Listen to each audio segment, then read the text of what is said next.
Right now, several people are recovering from that mass shooting that happened early Sunday morning. Shots fired inside the nightclub, sending 12 people to the hospital.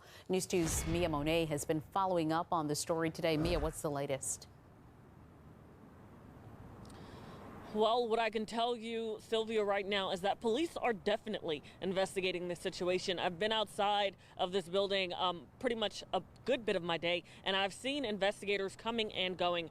Earlier, I saw investigators actually conducting interviews and walking around the area, walking into different businesses in the area, trying to collect different statements from different people. Now, one of the main things that BRPD talked about in yesterday's press conference is that they were trying to figure out how many people were actually inside of this building at the time of the shooting. However, right now, of course, they do not know that number, but they also have called on the Alcohol Beverage Control Agency to help them figure it out, and they have actually started their own investigation.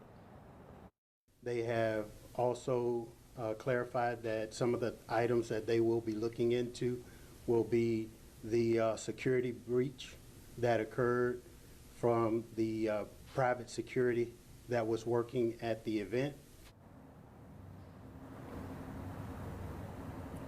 Now, this news conference yesterday was the last thing that we heard from BRPD on this matter. They are keeping it very hush-lipped and tight as they conduct their investigation. Even though several people were injured in this shooting, all 12 of those victims are still alive today. WBRZ was not able to confirm just how many people are still hospitalized. We will continue to follow this story and keep you all updated. But for now, reporting in Baton Rouge, I'm Mia Monet, WBRZ News 2. Mia, thank you. New attention being focused on the club. Neighbors have complained about the business in the past. News 2's Bess Casperly in the newsroom tonight with what she has learned. Following the violent evening, some are calling for the club to shut down entirely, calling what happened a failure of ownership.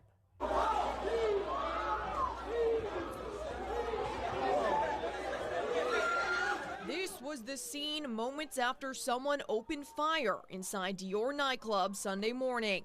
Monday morning, the club still very much a crime scene, with investigators from the Alcohol Beverage Commission and Baton Rouge police stopping by. Remnants of the chaos visible from the street. For some who attended that night, they say the events that led to 12 people being injured and one man paralyzed could have been prevented. We have rules for a reason, and I feel like rules were broken. Richard Rusk is a promoter who's worked with Dior many times. He says he was waiting in line to get in when the guns went off. Despite several off-duty BRPD officers parked outside and private security inside, someone managed to sneak in a gun. He says it's time for a change when it comes to the club's ownership. And I'm not going to blame the club owner, but that's where all fingers are going to. Because regardless of the fact, the security that was supposed to ensure that nobody got in with a weapon, they were hired by you.